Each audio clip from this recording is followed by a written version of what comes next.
Hello, everyone. Good morning. Bonjour tout le monde, bonjour. Merci beaucoup à vous tous qui nous rejoignez aujourd'hui. Euh, Bienvenue tous à cet événement organisé par le FIP euh, qui va porter sur les vaccins et les groupes à risque. Aujourd'hui, on va couvrir spécialement ou en particulier les maladies cardiovasculaires. Donc, je vais être votre modératrice aujourd'hui. Je suis pharmacienne et chercheuse à l'université en Australie et j'assiste aussi à la présidence de la FIP. Mais avant qu'on commence notre séance, juste quelques astuces. Donc, ce webinaire va être enregistré et va être diffusé en direct sur YouTube. Et plus tard, cette séance sera disponible sur notre site dans la rubrique événements et surtout, n'hésitez pas à poser des questions si vous en avez, soit en prenant la parole ou en les écrivant dans la messagerie. Et surtout, n'hésitez pas à nous partager vos observations ou vos commentaires. Et enfin, si vous n'êtes pas encore membre de la FIP, surtout n'hésitez pas à visiter notre site web et vous enregistrer afin que vous puissiez faire partie de notre réseau international dont vous pourrez bénéficier. Nous avons une interprète avec nous en français, donc si ce que vous pouvez faire en ce moment, c'est de choisir votre canal français. Donc, ça va être une interprétation simultanée faite par Élise. So FIP would like to acknowledge Sanofi for Donc, supporting this event. j'aimerais peut-être maintenant commencer par remercier nos sponsors parce que sans eux, la plupart de nos séries d'événements n'auraient pas lieu. So we really Donc, like the panel of experts. j'aimerais vous présenter nos panélistes en cardiologie qui sont des spécialistes en cardiologie et en vaccins. Donc, on a Alvaro Saliprandé qui est le président de la Société interaméricaine de cardiologie. Nous avons Tolu Lope qui est le responsable politique et en charge des plaidoyers en Suisse. Et puis, nous avons Dr. John Grabenstein, qui est directeur des communications scientifiques aux États-Unis. Alors, notre programme ou notre agenda aujourd'hui. Donc, voilà, je viens de vous présenter nos panélistes. Nous allons suivre la présentation de Dr. Alvaro sur les bienfaits de la vaccination chez les patients atteints des maladies cardiovasculaires. Et puis, on va avoir une discussion en groupe après la présentation et puis on va répondre aussi à vos questions si vous en avez. Et vraiment, vos questions restent très utiles et pertinentes pour qu'on puisse continuer à échanger et à enrichir ces discussions. Surtout, n'hésitez pas à nous les faire parvenir. Après, on va clôturer notre séance si vous n'avez plus de questions. These are the learning objectives Alors, for. quels sont nos objectifs aujourd'hui? À la fin de ce webinaire, l'idée est que tous les participants puissent comprendre les risques qui sont affiliés à ce groupe, qui sont surtout exposés, qui peuvent bénéficier des vaccins pour pouvoir prévenir un certain nombre de maladies cardiovasculaires et surtout qu'ils puissent adopter les vaccins qui leur sont recommandés. Et puis aussi, comprendre aussi, pour que les pharmacistes aussi puissent comprendre l'importance de ces vaccins pour pouvoir les recommander. Donc, je vais vous présenter notre intervenant, Dr. Alvaro Saliprandi, qui est le président de la Société interaméricaine de cardiologie en Argentine. Il est le chef de service de cardiologie en Argentine et puis Il est directeur aussi de Idia Medica et il est directeur aussi de l'école de médecine en cardiologie à Buenos Aires. Voilà. Merci. Docteur Alvaro, vous êtes le bienvenu.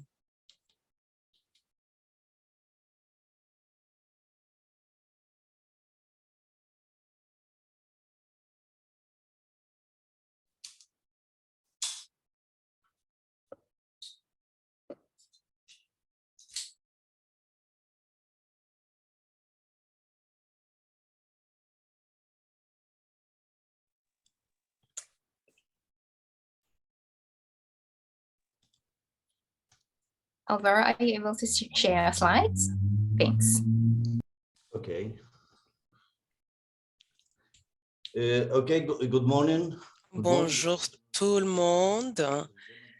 Monsieur et dames, chers collègues, c'est vraiment un vrai plaisir d'être avec vous aujourd'hui. Merci beaucoup de m'avoir invité et pour cette occasion de pouvoir vous partager les perspectives de cette thématique. Donc, sur les 20 minutes qui vont suivre, j'aimerais vous présenter l'association, en tout cas le lien entre les vaccins, l'importance des vaccins et dans la prévention des maladies cardiovasculaires chez les patients.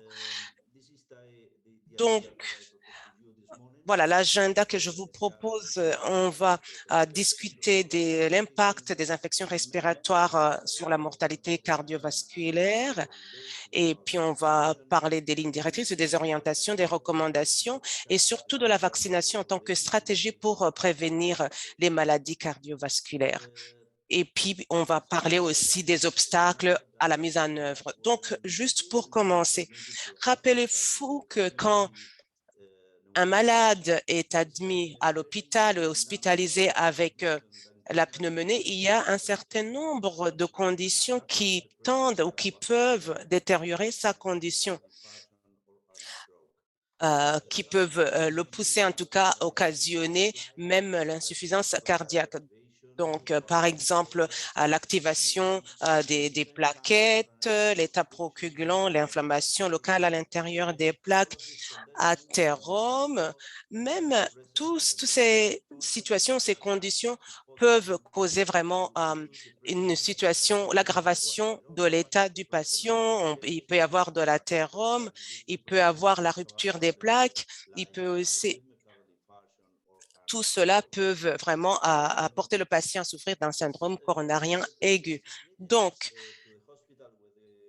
alors, quand un patient est hospitalisé et qu'il est atteint de la pneumonie communautaire ou le PAC, donc ça, c'est les résultats qui ont été publiés par Coral Medina. Donc, quand un malade est hospitalisé, le nombre de complications cardiaques sont autour de 26,7%. Et donc, ce genre de complications aussi sont observées dans les cas d'insuffisance cardiaque et dans les cas chez les patients atteints de la pneumonie communautaire. Alors, quels sont les facteurs qui y sont associés? Donc, il y a bien sûr plusieurs obstacles qui peuvent contribuer, en tout cas à l'historique. Ça peut être l'insuffisance cardiaque, ça peut être l'arythmie cardiaque ou même l'hypertension artérielle. Donc, si vous analysez de près, ou en tout cas sous un autre angle, cette question, si vous analysez les différents registres de ces maladies, vous allez remarquer que les causes principales de la décompression qui aboutit à l'insuffisance cardiaque sont liées aussi aux infections respiratoires. Donc, ces décompensations cardiaques, c'est très important aussi. La décompensation, du coup, occupe un rôle beaucoup plus important, plus que, par exemple, l'infection, la progression, l'hypertension ou l'arythmie.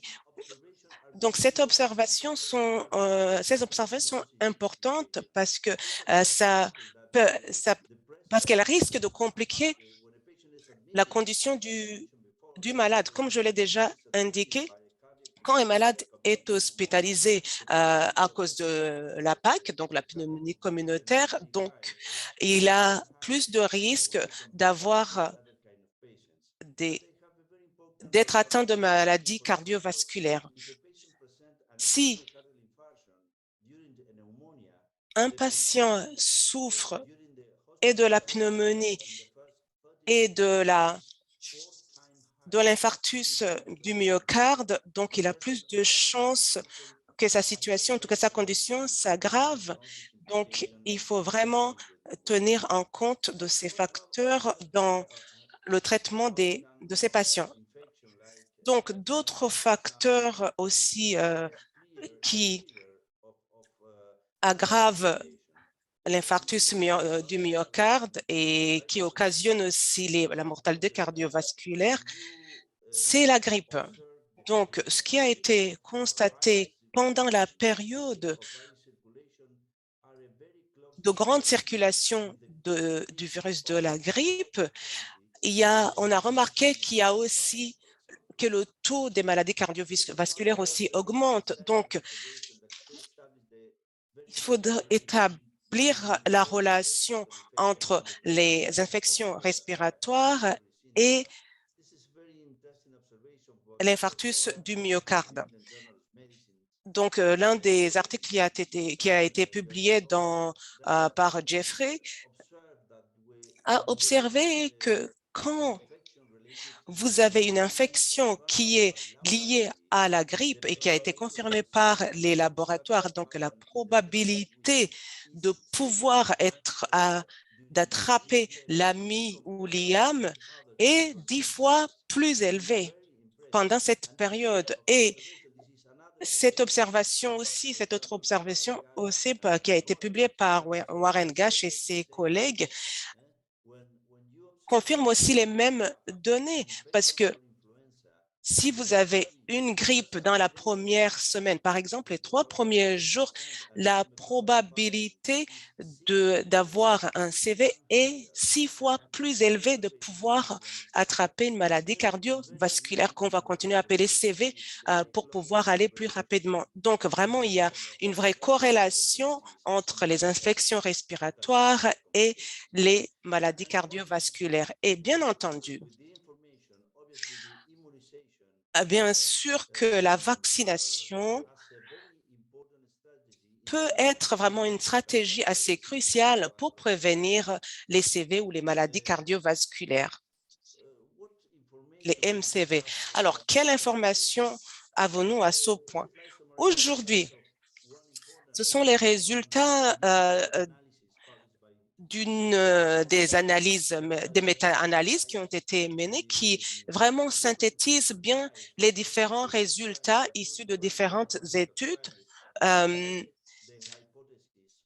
Et l'hypothèse ici se base sur l'importance du vaccin IV ou du vaccin antigrippal pour limiter les cas de MCV ou de maladies cardiovasculaires. Donc, ce qui se passe, c'est que, par exemple, quand ils ont suivi les patients dans les premières années, si on dresse une comparaison entre les patients qui ont été vaccinés et ceux qui n'ont pas été vaccinés, il y a vraiment une vraie différence parce qu'il y a une vraie réduction chez les patients vaccinés à hauteur de 70%. Donc, cette méta-analyse nous conduit à analyser le taux de réduction et surtout l'impact de l'intervention, surtout chez les maladies chroniques, les malades chroniques, le vaccin joue un rôle important. Par exemple, quand vous comparez les situations, les conditions chroniques et les non chroniques, et le taux, le ratio à risque ou le ratio de risque ou le risque relatif est autour de 55 50% quand l'intervention a été prescrite pendant la phase aiguë de la condition. Donc, c'est une belle opportunité, en tout cas, pour prescrire, en tout cas, préconiser la vaccination, surtout chez les patients qui sont hospitalisés dans cette situation de complications aiguës. Et ce qui est clair, c'est que le vaccin antigrippal est très efficace, en tout cas, pour prévenir les AMI ou les IAM, donc les maladies cardiovasculaires. Très récemment, pour prévenir l'IAM, qui est l'infarctus aigu du myocarde. Donc, l'IAMI, l'essai qui a été mené par l'IAMI, donc c'est un essai randomisé. Donc, l'idée, c'était de pouvoir suivre les patients qui souffraient de l'infarctus aigu du myocarde pour vraiment pouvoir vérifier et analyser si les vaccins ont apporté des résultats bénéfiques, en tout cas positifs dans leur cas. Donc, cet essai a été interrompu à cause de la pandémie liée au COVID-19, mais sous cet essai, ils ont quand même pu recruter 2400 patients qui ont été randomisés. Certains ont été vaccinés, d'autres n'ont pas été vaccinés. Et pendant les premières 72 heures, on va essayer d'analyser les résultats qui ont été extraits. Il y a eu presque une réduction à hauteur de 30% sur les personnes qui ont été suivies et qui souffraient de l'IAM ou de l'infarctus aigu du myocarde. Il y a eu aussi moins de cas de thrombogénèse. Et puis, une autre méta-analyse aussi, donc, qui a été aussi menée.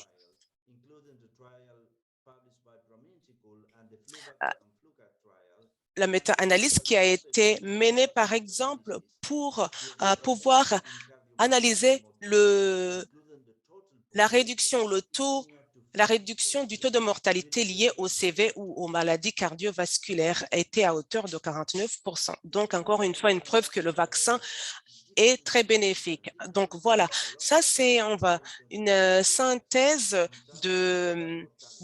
issue de différentes études.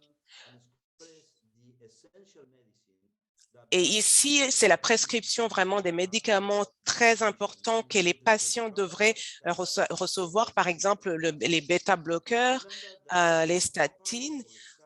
Remarquez aussi et veuillez noter que ces médicaments qui agissent sur la réduction de la mortalité des maladies cardiovasculaires, même si on les prescrit, il faut quand même tenir en compte que quand vous rajoutez, en tout cas quand vous les associez avec le vaccin antigrippal, le taux est amélioré.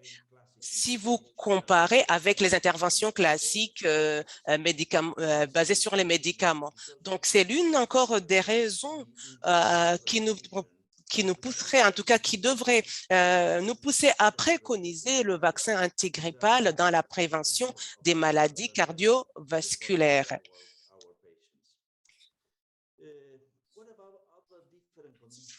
Alors, les différentes situations, conditions. Par exemple, un patient souffrant de l'insuffisance cardiaque. Dans ce cas, vous allez peut-être constater que la personne ayant la défaillance cardiaque va être hospitalisée.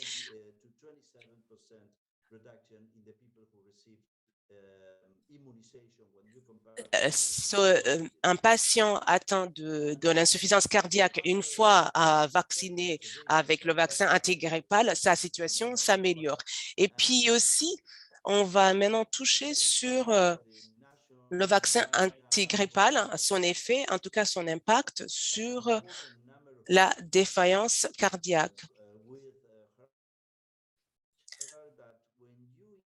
La communication est hachée, je n'entends pas très bien Alvaro. Ça y est, il est revenu. Donc, une fois que vous préconisez, en tout cas vous prescrivez le vaccin anti-grippal, vous pouvez agir sur toute une gamme de maladies cardiovasculaires. Une autre analyse, méta-analyse aussi, a constaté que les personnes souffrant de défaillance cardiaque, chez les personnes souffrant d'insuffisance cardiaque, une fois qu'ils sont vaccinés, il y a une réduction à hauteur de 17% de risque, une réduction de risque à hauteur de 17%. Donc, voilà une autre étude qui a été menée par le IVVE, l'université aux États-Unis par Mark Loeb. Vraiment, c'est une étude qui nous amène à des résultats assez intéressants. Regardez, par exemple, il y a à peu près 5000 échantillons qui ont été soumis sous ce contrôle randomisé. Donc, il y en a 2560 qui ont été vaccinés et d'autres 2569 qui ont reçu le placebo. Vous pouvez bien remarquer vous-même que le taux d'hospitalisation, chez les patients hospitalisés, il y a eu un impact positif. Ce qu'il faut noter ici, c'est que sur la population totale, si vous comparez les périodes de hausse si vous comparez les périodes pendant lesquelles la grippe est à la hausse et les périodes où il n'y a pas de pic, tant que les patients ou les personnes sont vaccinées, l'impact sur les maladies cardiovasculaires est très évident. Donc, voilà, regardez par exemple là où j'ai mis mon curseur sur le nombre des patients qui s'en ont sortis grâce à ce vaccin antigrippal. Donc, tous les essais qui ont été menés, il y a vraiment une réduction assez importante de la mortalité liée aux maladies cardiovasculaires. Donc, d'autres vaccins maintenant, par exemple, les vaccins contre la pneumocoque, ce sont, par exemple, les personnes qui ont reçu le vaccin anti-pneumocoque. On observe aussi qu'ils sont moins prônes à être atteints par les maladies cardiovasculaires. Et il y a plusieurs années aussi, au Hong Kong, un nombre assez important de patients, à peu près 40 000 personnes âgées de 65 ans, plus ou moins de 35 ans, ont reçu le vaccin et qui a réduit le taux de mortalité. Donc, ici, on parle de la double vaccination, donc la vaccination, le vaccin antigrippal. Ce qui est sûr, c'est que quand on considère les maladies cardiovasculaires, les vaccins antigrippaux ont un impact sur la réduction de la mortalité des maladies liées des maladies cardiovasculaires. Donc, ici, on a eu deux populations qui ont bénéficié de la double vaccination. Donc, il s'agit du vaccin antigrippal et du vaccin contre la pneumocoque. Ces patients ont leur chance de souffrir des maladies cardiovasculaires ont été réduits considérablement. Donc, mais quel est le problème ici? Qu'est-ce qu'on doit se poser vraiment comme question? Est-ce que vraiment les stratégies de vaccination sont mises en œuvre en cardiologie? C'est la question qu'on devrait se poser. Regardez ici, cette étude représente la recherche qui a été menée. C'était une étude qui analysait l'impact d'autres stratégies pharmacologiques sur les maladies cardiovasculaires. Donc, dans ces études multinationales ou internationales sur différentes populations, différents pays, la vaccination était moins élevée, surtout chez les patients à risque ou atteints de maladies cardiovasculaires. Donc, les disparités dans les différents pays au niveau mondial, vous pouvez le constater, c'est flagrant. Aux États-Unis, par exemple, on est à hauteur de 55%, en France 39%, et surtout en Asie, vraiment, le taux de vaccination est vraiment très, très faible. Et surtout les indices clés, les indices clés qui poussent à adopter ou non les vaccins sont diverses. Donc, pendant la pandémie liée au COVID-19, pardon, au sein de notre société interaméricaine de cardiologie, on a pu analyser la situation dans 14 pays de l'Amérique latine. Donc, regardez, ici, le vaccin antigrippal et le vaccin contre la pneumocoque étaient vraiment moins élevés avec les disparités que vous pouvez constater. Regardez en Argentine, au Paraguay, le taux de vaccination était autour de 70%, mais dans d'autres pays, le taux de vaccination était vraiment très bas, à hauteur de 20 à 30%. Donc ici, cette situation pose la question, en tout cas, sur l'écart entre nos recommandations et la mise en œuvre. Comme vous allez vraiment vous le constater, il y a vraiment un grand écart entre les informations issues des recherches et ce qui se passe vraiment en pratique et au quotidien. On a beaucoup de barrières qui s'érigent contre la mise en œuvre des stratégies. Donc, c'est très important vraiment qu'on en parle parce que va falloir qu'on se pose la question de savoir comment on peut interpréter, en tout cas traduire les recommandations en pratique ou en action. Donc, ici, les acteurs sont les médecins, les systèmes de santé, les patients. Alors, quelles sont les barrières qui sont, en tout cas, les obstacles chez les docteurs? La plupart, ça se repose surtout au niveau des informations, des connaissances, l'attitude et d'autres barrières ou en tout cas obstacles externes. Par exemple, le point le plus important, peut-être, c'est la confiance, même s'il y a des questions liées à l'accessibilité, à l'interprétation, mais la confiance, parce que les programmes d'éducation médicale devraient être assez simples, fiables et pas du tout contradictoires. Il est évident aussi qu'il y a d'autres obstacles externes, par exemple les systèmes de santé, la durée des soins, mais surtout, je voudrais me concentrer sur l'attitude vis-à-vis l'attitude envers la vaccination. Quand vous analysez toutes les opportunités, les chances perdues, les occasions perdues, la plupart vraiment, et ce n'est pas que, c'est que, pardon, la plupart, la grande faiblesse, c'est qu'il n'y a pas de prescription pour le vaccin qui est faite au bon moment. Par exemple,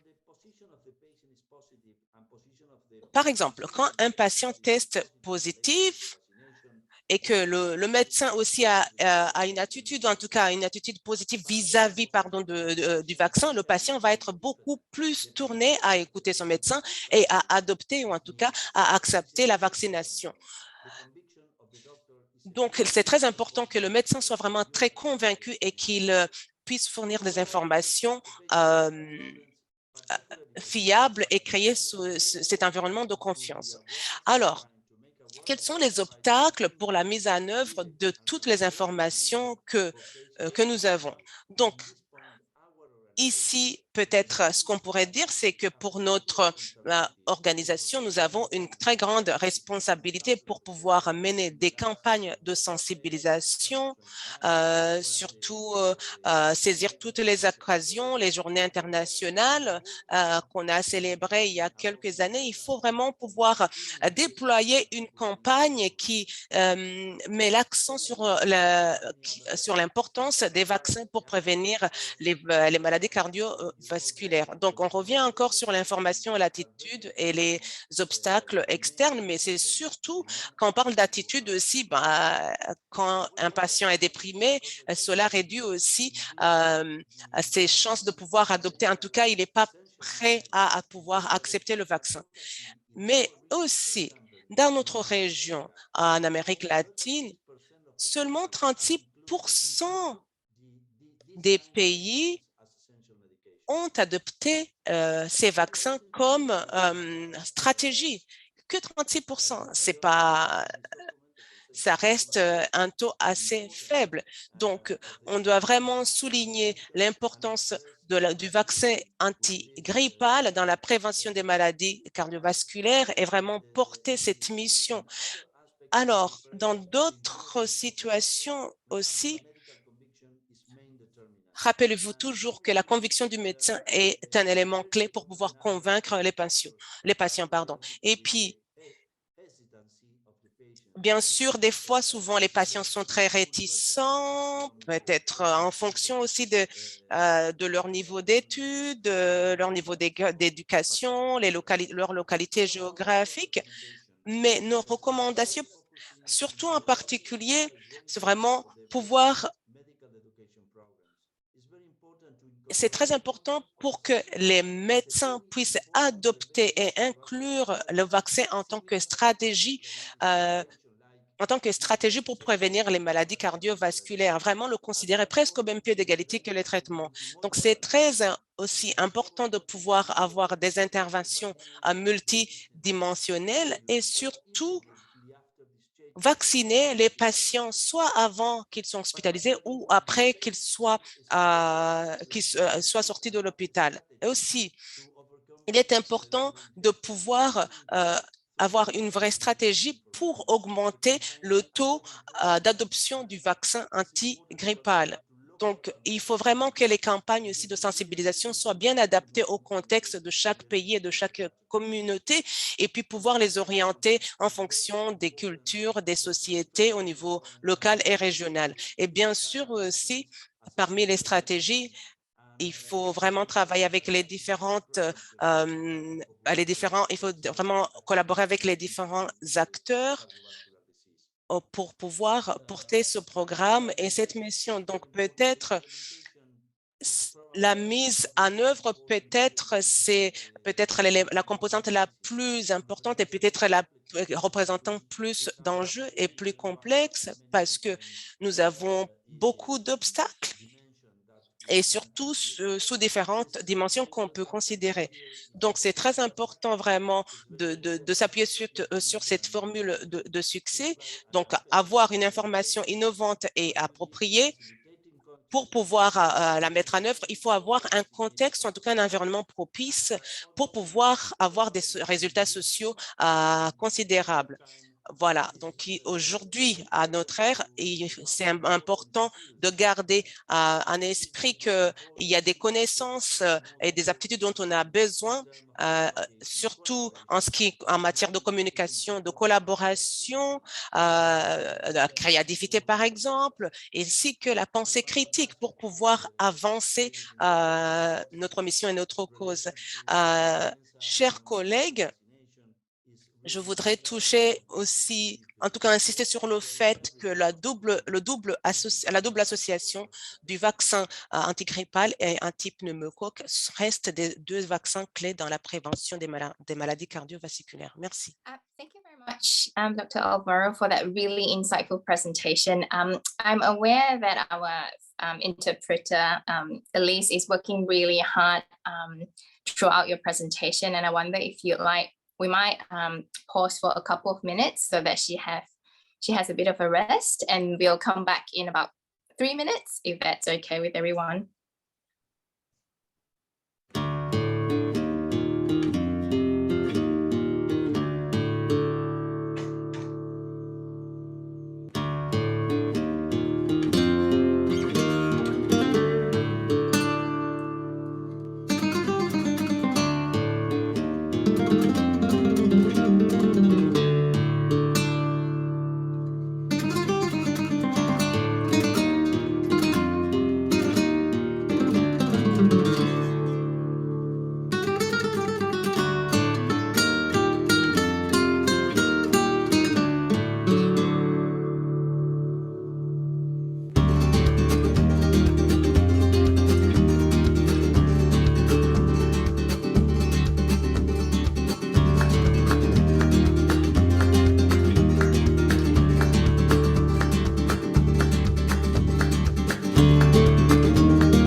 Welcome back.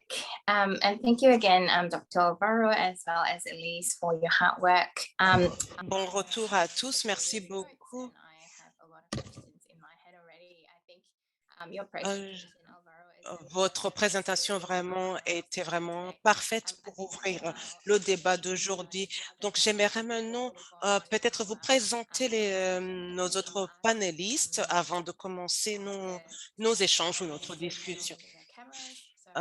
Donc, je vais peut-être inviter nos panélistes d'activer leur vidéo. Donc, Tolu Lupe a une expérience dans la santé publique et puis aujourd'hui, elle travaille avec l'Alliance NCD depuis quelques années et elle travaille en collaboration étroite avec l'OMS. Et puis, avant de travailler pour la NCD Alliance, elle a travaillé au Nigeria dans le secteur de la santé publique et privée. Et elle a travaillé aussi pour l'Agence de la santé des maladies non transmissibles. Et puis, elle est spécialiste aussi des maladies tropicales. Et puis, elle s'occupe aussi d'un forum de maladies, des premiers soins en Afrique. Et puis, notre deuxième panéliste, c'est Dr. John Grabenstein, qui est pharmaciste et pharmacien et directeur chargé de la communication scientifique. Et puis, il fait partie de l'Académie américaine de cardiologie. Et puis,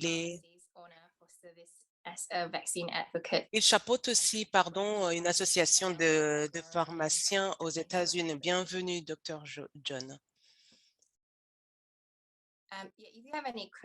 Si vous avez des questions, n'hésitez pas à les écrire dans la messagerie des questions et réponses et après notre échange, on va pouvoir répondre ou même en cours de nos échanges, on peut répondre à toutes vos questions. Voilà, je pense que tout le monde est présent. Peut-être, je vais commencer par dire que la présentation de Dr. Alvaro vraiment était très claire, surtout sur les avantages des vaccins dans les groupes à risque, que ce soit les complications liées à la défaillance cardiaque, la pneumonie. Peut-être ma question va plutôt être sur l'importance de ces vaccins. Est-ce qu'il y a des statistiques, par exemple, est-ce que vous avez des statistiques sur le nombre de patients qui ont été vaccinés dans votre pays et comment cela pourrait être une inspiration pour le reste des pays? Je pense que peut-être, si vous voulez vous reposer, Dr. Alvaro, peut-être votre collègue pourrait répondre. Dr. John peut-être peut répondre. Aux États-Unis, vraiment, l'âge reste vraiment l'indice qui est très présent dans la vaccination, en tout cas qui détermine si les gens vont se faire vacciner ou pas. Parce que Dr. Alvaro a partagé la plupart des statistiques qu'il a partagées, par exemple le taux de 55% de résistance ou de risque, de risque relatif, c'était chez les personnes âgées de 65%. Mais par exemple, d'une manière générale, les taux faibles qu'il a évoqués de 20 ou de 30% sont liés au fait que personne n'a proposé aux patients les vaccins. Tout ce qui est pathologique, tout ce qui touche à la pathologie et l'immunologie sont très clairs, mais la pratique médicale et l'anthropologie, vraiment, c'est ce qui vraiment détermine le taux d'adoption d'un vaccin ou pas. Juste pour intervenir brièvement, pourquoi les gens ne se fassent pas vacciner? même au niveau national. Ce qu'on a constaté sur les 3 dernières années, c'est que les maladies non transmissibles, comme les maladies cardiovasculaires, les gens ont une longue longévité et puis en même temps, la démographie qui augmente et puis voilà, il y a un accès à l'information. Par exemple, la plupart de nos parents font partie des groupes WhatsApp qui réunissent plus de 1000 personnes et il suffit juste d'un clic pour pouvoir avoir accès à différentes informations qui sont souvent erronées, qui ne sont même pas vérifiées ni fiables. Et surtout, toutes ces informations erronées, même si les gens même chez les gens qui sont éduqués vraiment, ils sont beaucoup plus réticents à se faire vacciner ou à faire vacciner leurs enfants. Donc, peut-être l'un des éléments qui me vient en tête, la plupart des seniors qui reçoivent des informations non fiables, non vérifiables, la plupart des seniors reçoivent des informations qui ne sont pas en mesure de vérifier et cela contribue à leur réticence vis-à-vis des vaccins. Je suis entièrement d'accord avec Tolu Lope et Dr. Gambenstein parce que les maladies liées, les maladies cardiovasculaires, en tout cas, le plus grand défi, c'est que les médecins savent très bien qu'ils ont besoin de ce vaccin, mais chez les jeunes, même chez les âgés, il y a différents facteurs qui contribuent à leur réticence. Mais par exemple, pendant la pandémie liée au COVID-19, a rajouté sa couche aussi de complexité parce que les conditions sociales pendant la pandémie ont eu un impact sur l'adoption des vaccins. Donc, c'était même beaucoup, les groupes à risque étaient même beaucoup plus exposés puisqu'ils avaient même plus accès aux médicaments, ils ne pouvaient pas se déplacer. Et donc, le fait de ne pas pouvoir accéder aux médicaments, accéder aux vaccins, c'était aussi une autre histoire, surtout peut-être dans les pays d'Amérique latine. Ça, c'est vraiment, la pandémie a rajouté sa couche de complexité, surtout en fonction des classes sociales des uns et des autres. Donc, je suis aussi d'accord, je rejoins mes collègues sur le fait qu'il faut vraiment éduquer les populations, mais l'action devrait être quand même orientée vers une population cible. Donc, il faut vraiment tout pouvoir avoir une approche multidimensionnelle en termes d'action qui est adaptée à chaque groupe de population. Voilà, je pense qu'il faut adapter sa stratégie pour pouvoir obtenir des résultats considérables. Je ne sais pas, mais quelle est la situation dans d'autres pays? Je pense que dans les entités gouvernementales dans le domaine de la santé publique ou que vous travaillez dans ce domaine des systèmes de santé, je pense que vous avez des informations. Par exemple, vous pourriez peut-être nous partager quelle était la situation, la situation dans vos pays, par exemple. Est-ce que le message sur l'importance du vaccin dans la lutte des maladies cardiovasculaires a été vraiment mis en exergue dans vos pays? Qu'est-ce que vous pouvez nous partager vos idées? Le message vraiment clé en provenance du CDC aux États-Unis et au Canada, bien sûr, le message national est bien et a été vraiment bien communiqué, mais c'est vraiment un, un souci, on va aller local. Et je pense qu'ici, c'est le rôle vraiment du pharmacien de pouvoir de pouvoir intervenir pour les encourager. Donc, le vaccin antigrippal, c'est vraiment à la base, au départ, au niveau des soins de santé. Par exemple, ma femme, qui est médecin, elle a demandé rarement à ses patients s'ils étaient vaccinés ou pas, mais les pharmaciens sont très accessibles au niveau local partout.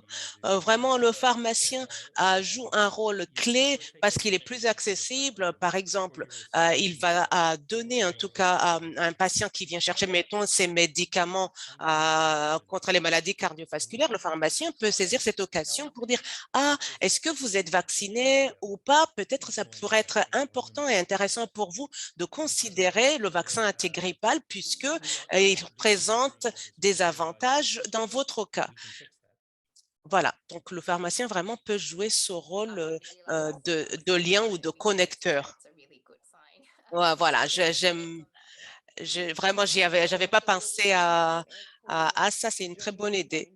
Je suis vraiment d'accord avec Dr. John parce que vraiment, on n'exploite pas toutes les opportunités pour pouvoir encourager les patients ou même les populations pour pouvoir se faire vacciner. Et pourtant, ces vaccins peuvent vraiment les protéger contre des situations, des conditions très compliquées. Pendant mes années de pratique, au Nigeria, j'ai jamais reçu une prescription pour me faire vacciner. Alors, mais en tant que pharmacienne communautaire, vraiment, j'ai jamais reçu de recommandation de la part d'un cardiologue ou même d'un autre spécialiste pour encourager, en tout cas pour vacciner un tel ou tel autre patient. Donc, vraiment, au cours de ma pratique, j'ai eu la chance de bénéficier d'une formation et je suis devenue, je me suis impliquée dans le plaidoyer pour préconiser et promouvoir les vaccins. Mais c'est vrai que en tant que pharmacienne, on devrait encourager nos patients à se faire vacciner. Je pense que c'était un programme qui était coordonné par l'Association des pharmaciens américains en collaboration, en partenariat avec une association au Nigeria, mais cette formation, vraiment, grâce à cette formation, j'ai pu comprendre l'importance et l'utilité et les avantages de chacun des vaccins qu'on avait couverts et qu'on devrait proposer, au fait, à la population. Donc, sortant de cette réunion, de cette formation, ma pratique a changé. J'ai commencé à échanger avec mes patients, leur demander quel est leur schéma vaccinal, les encourager à intégrer d'autres vaccins dont ils n'avaient pas bénéficié. Et vraiment aussi être en mesure de faire le suivi pour savoir quel est le patient qui a besoin de vaccin ou pas. Et les essais, je pense que vraiment, dans nos pratiques respectives, il y a encore des efforts à conjuguer, il y a encore des efforts à faire parce que les ressources sont disponibles. Mais les ressources qui sont disponibles, on devrait les utiliser pour accompagner les systèmes de santé et pouvoir vraiment mettre en exergue l'importance des vaccins, surtout chez les groupes à risque. Merci. Merci, que le loupé. Ouais, je pense que vraiment, il faut vraiment souligner l'importance des vaccins. Voilà, une question pour docteur Alvaro. Chez les patients souffrant des infections respiratoires ou atteints de la pneumonie communautaire et qui représentent un taux très élevé de contracter les maladies cardiovasculaires, ça m'a vraiment intriguée. Ici, c'est l'hiver et je pense que la période grippale ou en tout cas les cas de grippe vont aussi augmenter. Et donc, ma question peut-être pour vous, docteur Alvaro, comment est-ce qu'on pourrait vraiment communiquer cette information pour souligner l'importance de ce vaccin, surtout chez les groupes à risque et surtout chez les patients souffrant des maladies ou des infections respiratoires? Donc, je pense que les différentes agences et les pharmaciens devraient effectivement adopter, en tout cas, sensibiliser les patients sur ces vaccins. Mais je pense aussi que c'est important de pouvoir souligner le message que je vous ai partagé sur l'IAM, parce que vraiment, les gens qui ont été vaccinés, taux le taux d'incidence a sensiblement réduit. Donc, vraiment, c'est un message sur lequel on peut s'appuyer pour pouvoir prescrire la vaccination. On a une responsabilité assez énorme en tant que société de la cardiologie, mais même la pharmacie, nous avons la responsabilité de promouvoir cette stratégie vaccinale, surtout chez les patients qui sont hospitalisés. Les prescriptions pendant la période où les patients sont hospitalisés, comme vous le connaissez tous, toutes ces prescriptions qui concernent les patients ont un impact important pour leur guérison, surtout en matière de différentes interventions. Par exemple, quand vous prescrivez une intervention pendant la période d'hospitalisation, vous êtes sûr que le patient va l'adopter et va être à l'écoute. Et le vaccin antigrippal, l'IV, c'est un bon exemple.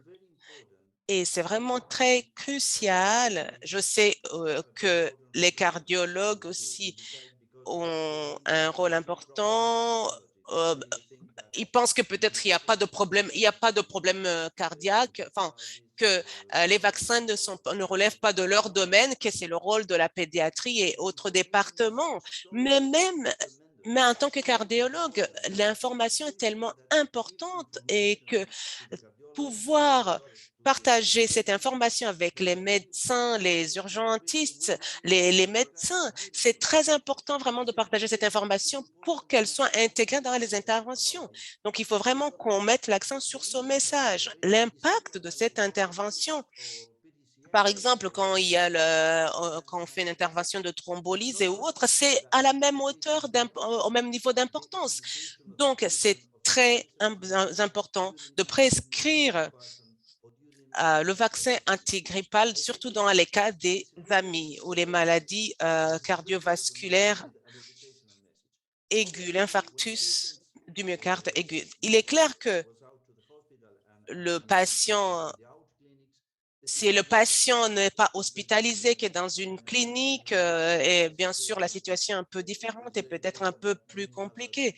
Mais dans cette situation, il faut faire intervenir d'autres acteurs, les pharmaciens, les agences, les cliniques, mais surtout pour le suivi. Mais je pense vraiment c'est très important encore d'insister sur le message, de surligner sur le message que que les cardiologues ainsi que les autres acteurs qui interviennent dans le traitement des patients doivent vraiment faire circuler et doivent renforcer ce message et prescrire ces vaccins. Quand vraiment vous lisez les résultats de la méta-analyse et surtout la réduction du taux de mortalité lié au CV, c'est incroyable.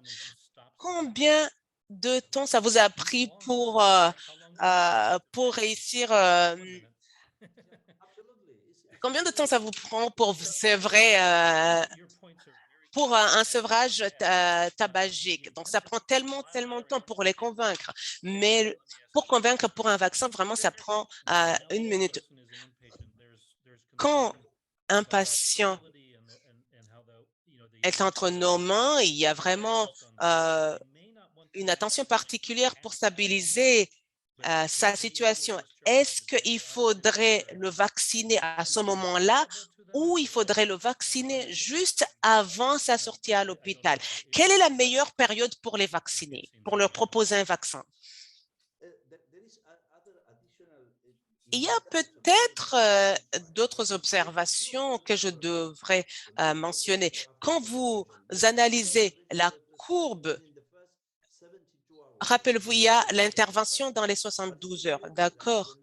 Mais c'est incroyable, quand vous lisez, en tout cas vous observez la courbe et la séparation des courbes, c'est intéressant. Nous n'avons pas, on n'a pas vraiment une explication très claire, mais selon ce qu'on observe, c'est l'impact de cette intervention c'est vraiment dans les premières heures que cette intervention a un vrai impact. Je sais que c'est très sensible, surtout au sein de cette discussion, mais vraiment, ce qu'il faut remarquer, c'est que peut-être le vaccin peut-être doit enclencher des mécanismes anti-inflammatoires, mais c'est impressionnant de pouvoir lire ces deux courbes, surtout pendant les premiers jours, surtout quand vous administrez le vaccin. L'impact est énorme. Juste, je pense vraiment que le vaccin est très efficace si surtout on compare les différentes situations. La plupart de nos vaccins sont vraiment très accessibles. Donc, ce serait vraiment intéressant de pouvoir avoir plus d'experts et des spécialistes vraiment à pousser l'adoption des vaccins. Merci beaucoup. J'allais juste lire un message.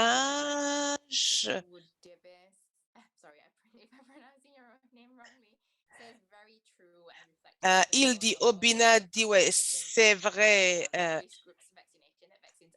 il est vrai, Obina, donc, nous dit.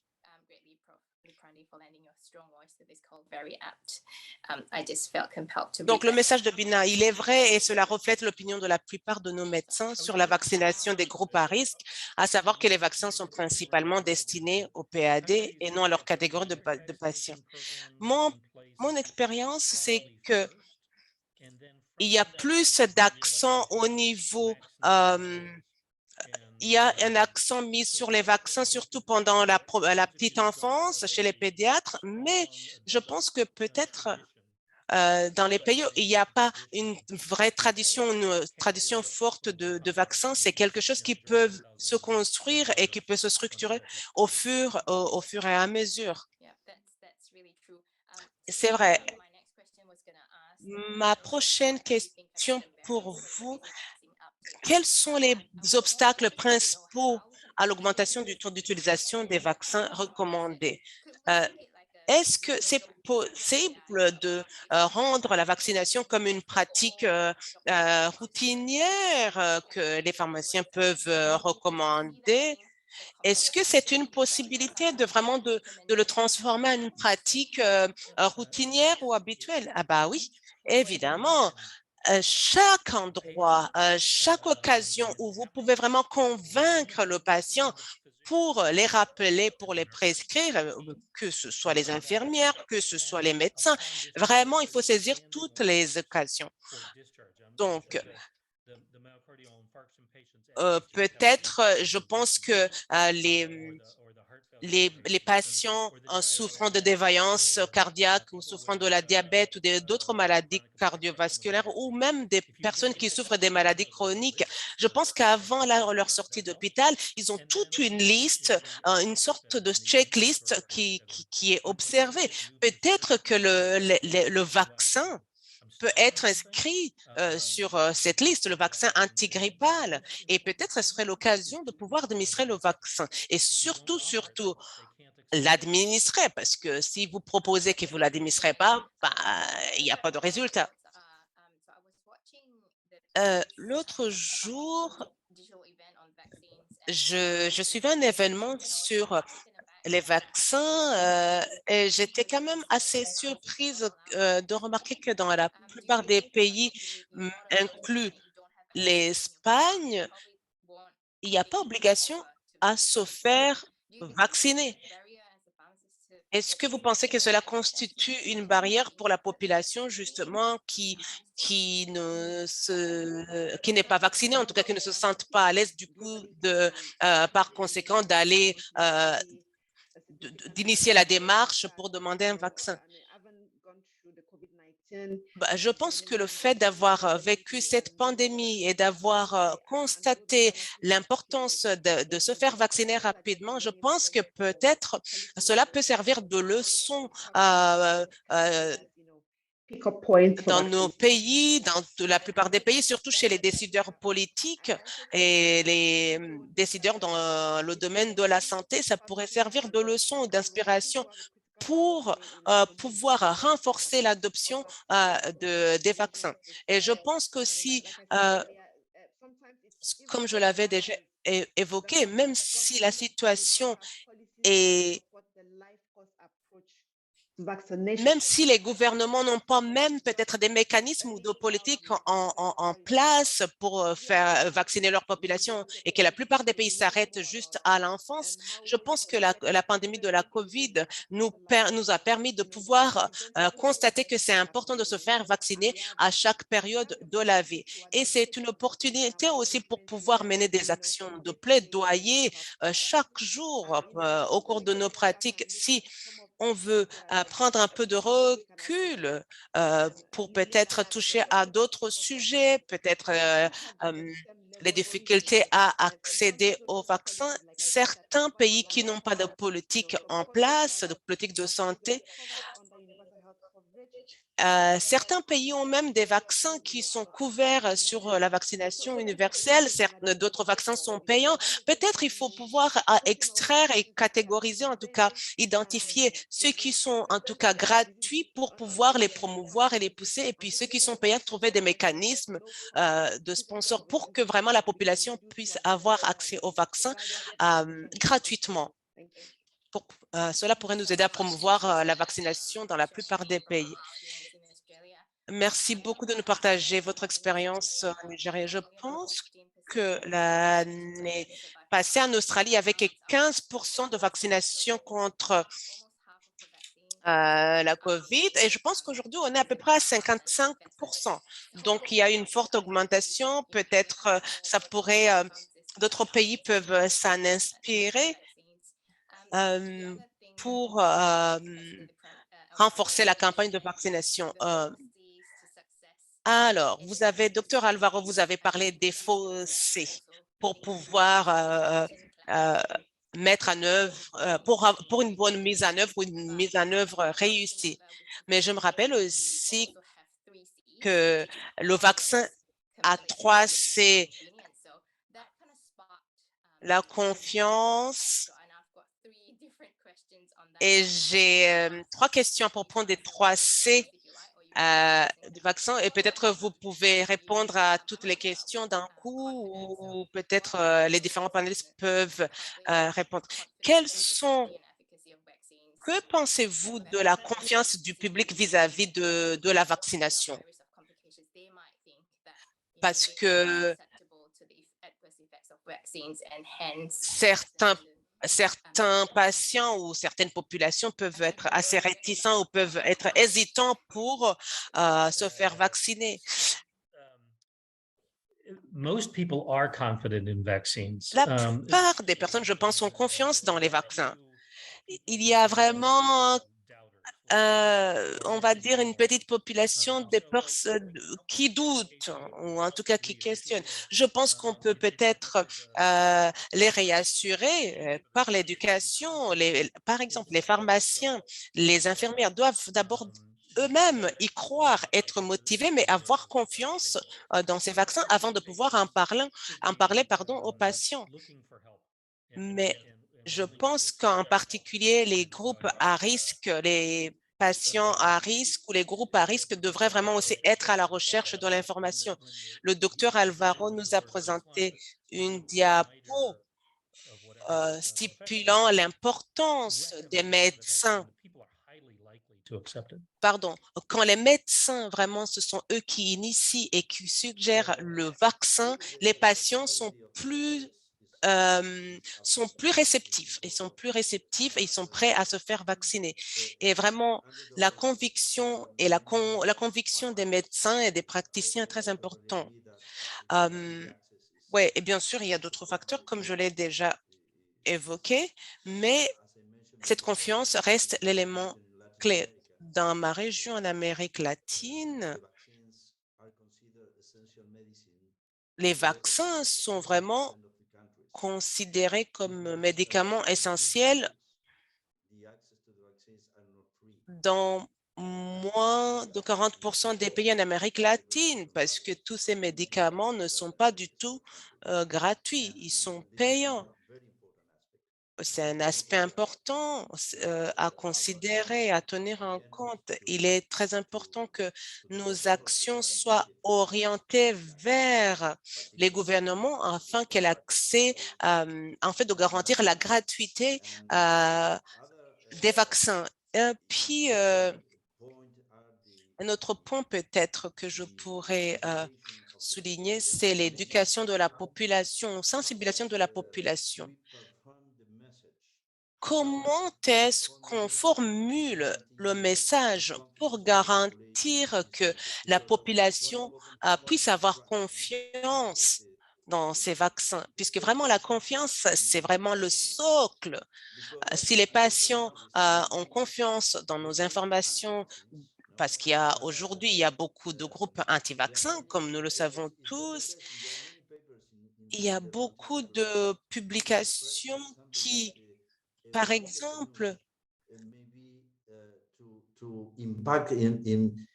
qui ont confirmé la manière dont une information erronée ou ce qu'on appelle communément le fake news peuvent avoir un impact monumental sur les épreuves ou les preuves, pardon, scientifiques. Et ici, vraiment, il faut penser à la communication. Comment gérer la communication pour pouvoir transmettre une certaine confiance à la population, surtout dans un environnement qui est quand même assez infesté d'informations erronées ou de fake news. Donc, ce n'est pas que la responsabilité du gouvernement, je pense. Je pense que c'est un message aussi et c'est le rôle aussi de tous les praticiens. Donc, je pense que nous avons vraiment une grande responsabilité à assumer en tant que praticien. Je pense que on a commencé à créer des pistes. Notre expérience est selon les campagnes de sensibilisation, même si on n'a pas beaucoup d'expérience sur les 4-5 dernières années. Chaque année, on lance une campagne de vaccination pour pouvoir sensibiliser la population.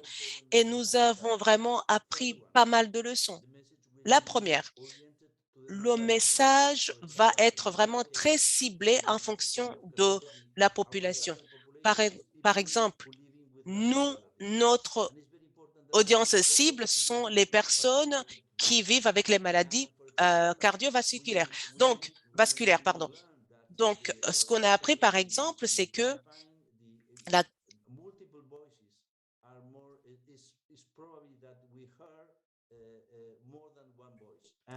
c'est qu'on a appris aussi que c'est important d'avoir des différentes voix, des voix multiples. Par exemple, un jour,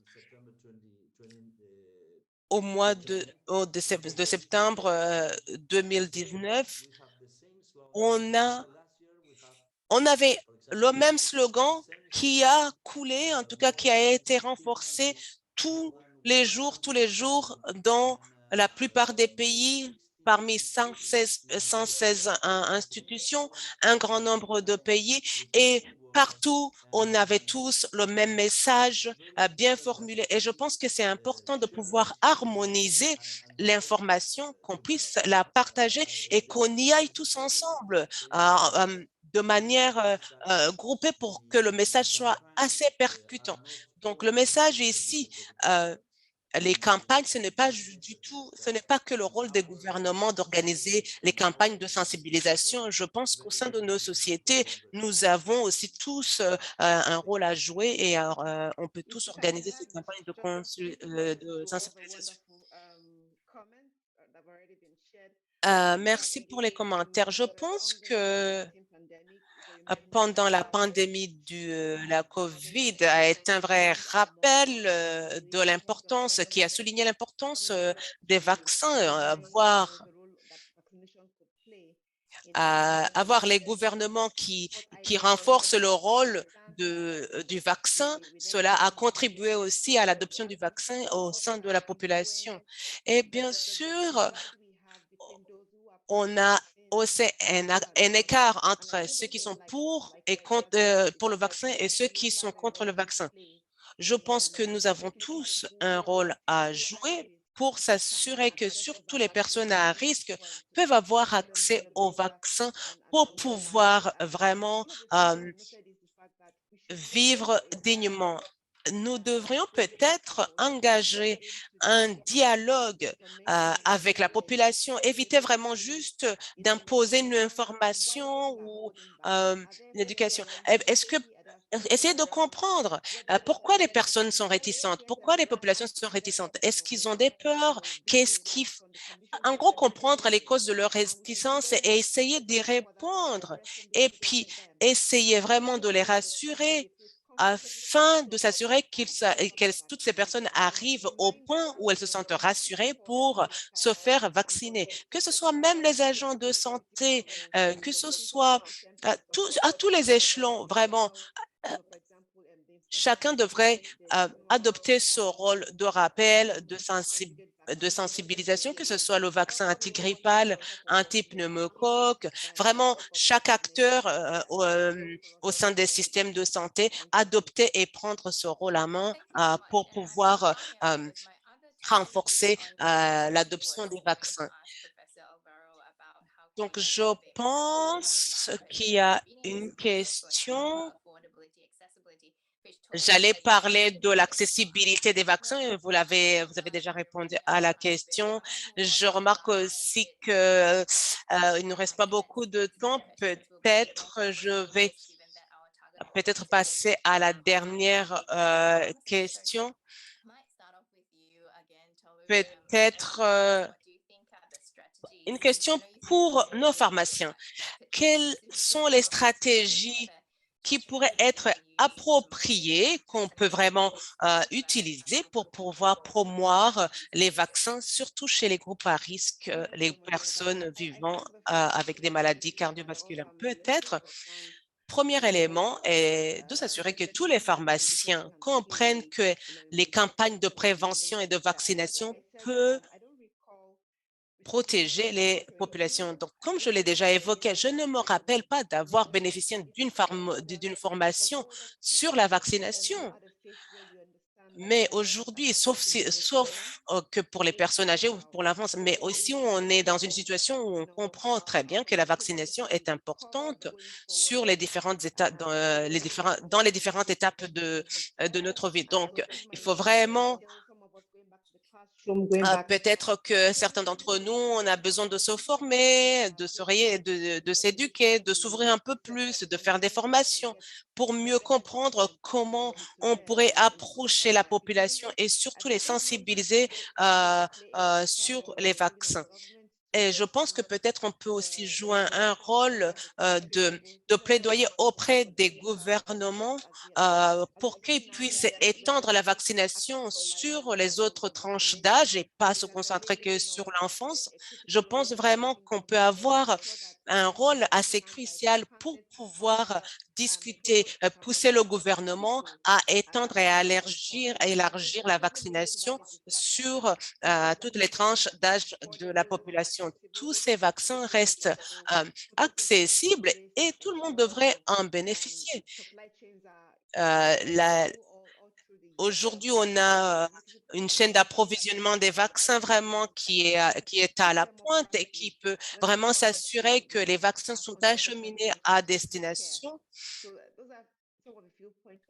Voilà, ce sont les quelques points que je voulais partager. I might pose the same question to you, John, but I would also be interested in your view as the Une director. question pour vous, Dr. John. Qu'est-ce que vous pensez en tant que directeur des communications scientifiques? Est-ce qu'il y aurait une autre stratégie que vous pourriez recommander? Tout ce que Tolulupé a dit est vraiment correct, hein? Chaque pharmacien au niveau mondial peut jouer un rôle. Peut-être vous n'avez pas été formé, mais vous pouvez éduquer, vous pouvez sensibiliser, vous pouvez accrocher des pancartes, vous pouvez avoir des petites brochures dans les peut-être les autocollants qui sensibilisent sur les maladies cardiovasculaires et qui tous tous ces matériels, tout son matériel de communication pour souligner l'importance du vaccin antigrippal dans la prévention des CV ou des maladies cardiovasculaires. Même si vous êtes dans une pharmacie avec une très grande clientèle et vous n'avez pas peut-être beaucoup de temps, mais vous pouvez aussi déléguer votre équipe autour de vous.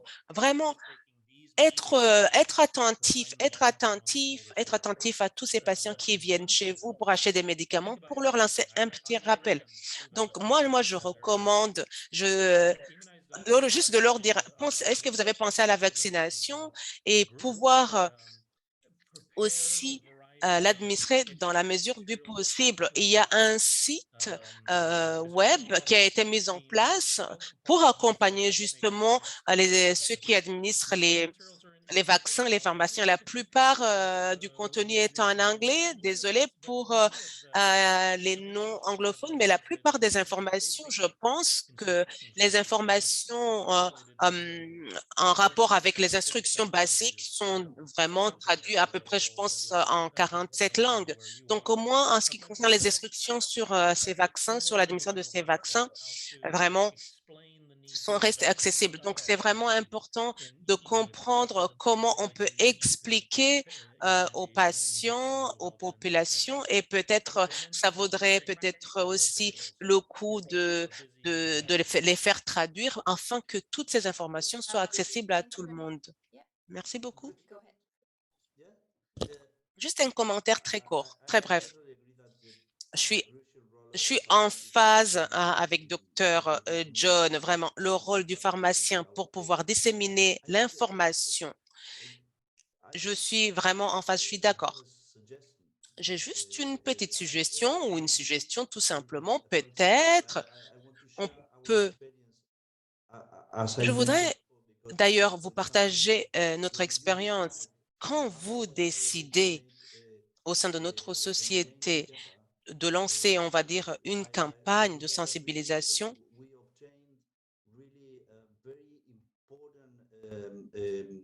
nous avons,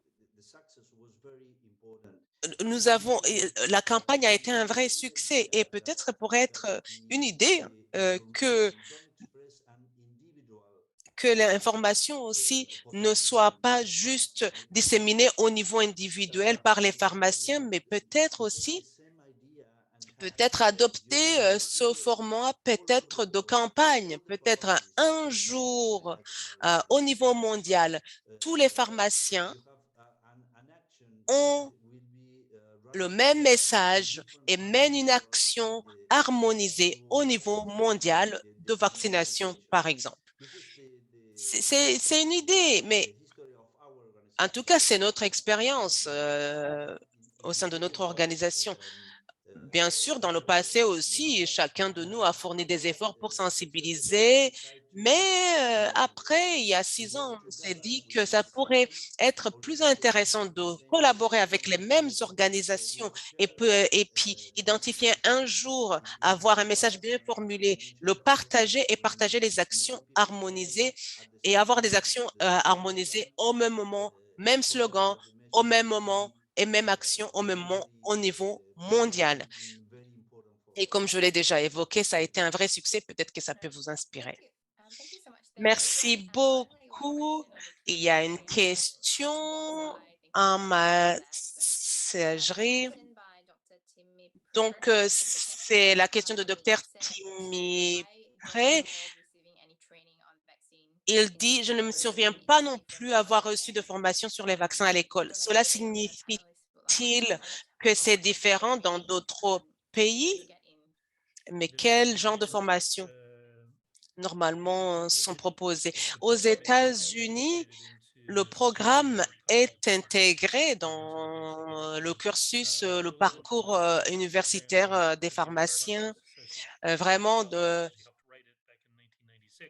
Ça a été conçu en 96, ce programme. C'est un programme sur 2 jours et demi qui a été conçu par l'Association des pharmaciens. Je pense que c'est à peu près 2 heures, je pense, de théorie et puis 8 heures de pratique. Et je pense que c'est un programme qui a été déployé dans différents pays. Même sans ce programme spécifique, vous pouvez peut-être faire partie d'une clinique de vaccination dans votre pays pour suivre, pour vraiment apprendre, en tout cas vous pouvoir maîtriser et apprendre plutôt les pratiques de la vaccination, même si il n'y a pas, ce programme ne figure pas sur le cursus universitaire de l'école. Je suis très contente vraiment que ces modules existent parce que à la fin des 3 jours, je me sentais prête. Et j'étais plus confiante de pouvoir parler de vaccins. Même ma pratique et la qualité des soins que j'administrais vraiment s'est beaucoup améliorée. Et puis, je ne me rappelle pas d'avoir reçu une formation on va dire formelle, structurée à l'école. Et cette formation, j'étais dans cette formation en 2012 et vraiment, ça a changé ma pratique. Ça a vraiment changé ma pratique et ça a amélioré la qualité de mes soins. Regardez peut-être, il y a peut-être des occasions au sein de votre communauté. Si vous êtes au Nigeria, par exemple, il y a des pharmacies communautaires peut-être qui vont proposer ces formations parce que à l'époque, ça avait été organisé par la communauté des pharmaciens et vraiment, c'était une très belle opportunité pour moi. Peut-être que c'est le cas.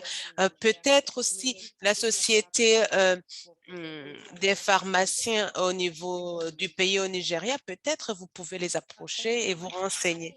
Merci beaucoup. Je pense que c'est presque l'heure. Peut-être ma dernière question. Quel est votre message clé? Peut-être un élément ou deux messages clés de votre part, surtout concernant ces groupes à risque. Peut-être je vais commencer par vous, Dr. Alvaro. Alors, le message clé que je pourrais peut-être transmettre, c'est très important de rappeler que cette intervention vaccinale du vaccin antigrippal, la double vaccination antigrippale et antipneumocoque permettent vraiment aux patients souffrant des maladies cardiovasculaires de vivre longtemps.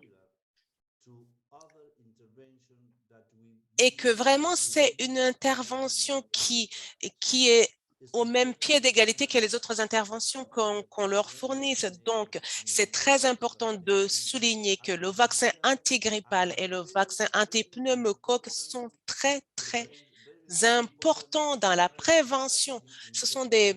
Ces vaccins constituent une stratégie très importante dans la prévention des maladies cardiovasculaires avec des résultats considérables. Donc, c'est vraiment crucial que les différentes agences et acteurs, les pharmaciens, les acteurs du domaine de la santé, les médecins, les infirmières, vraiment, je les encouragerai à collaborer pour pouvoir vraiment mettre en œuvre l'administration de ces vaccins pour que nos patients vraiment puissent vivre dignement et longtemps. Encore une fois, comme je l'ai déjà dit, le message final, vraiment, l'idée ici la plus importante est de pouvoir offrir à la population cible, un groupe à risque, ce dont ils ont le plus besoin. La vaccination est un don de la vie, donc commencez par les personnes que vous aimez, qui vous entourent. Peut-être certains des participants même souffrent des maladies cardiovasculaires ou peut-être les membres de leur famille, les grands-parents. Vraiment, encourager les personnes que vous aimez autour de vous de se faire vacciner, d'adopter ces vaccins antigrippales et antipneumocoques. Souvent, je disais que mes enfants, j'aimerais que mes enfants puissent passer plusieurs années avec leurs grands-parents. Donc, voilà, c'est une façon de dire les seniors, je vous encourage vraiment à vous faire vacciner. C'est vraiment un message extraordinaire. Tolu Lopez, I want us all to leave this meeting knowing that peut-être underlying conditions, les personnes qui vivent avec des conditions liées aux maladies cardiovasculaires sont vraiment très exposées et encourent un risque assez élevé quand ils sont exposés aux infections respiratoires et autres infections, et que vraiment le vaccin vraiment devrait être une priorité pour eux. Merci. Merci beaucoup à nos panélistes. Il est presque minuit chez nous, mais je me sens plus réveillée parce que on a eu des échanges riches et intéressants, et je pense vraiment que Thank you, everyone. merci beaucoup, j'ai beaucoup appris et je remercie beaucoup nos intervenants, nos panélistes et notre interprète et tous les participants. Merci beaucoup. Il y a quelques diapos que j'aimerais vous partager. Donc, nous vous invitons à notre 80e anniversaire. Il y aura un congrès qui aura lieu à Séville, en Espagne, du 18 au 22 septembre. Vous y êtes tous conviés. Et le thème est l'union pharmaceutique dans le cadre des soins de santé. Et puis, vous pouvez déjà vous inscrire. N'hésitez pas à revenir vers nous si vous avez des questions. Et donc, il y aura 3 sujets ou 3 thématiques, de profiter de la crise et de ne pas laisser passer une crise, pour profiter de la crise pour préparer les perspectives à venir, pour mieux se préparer à l'avenir. Donc, n'hésitez pas aussi à visiter notre site des événements sur FIP et vous aurez toutes les informations sur les événements à venir. Merci beaucoup à tous et à toutes, et bonne fin de soirée ou bonne fin de journée ou bon après-midi.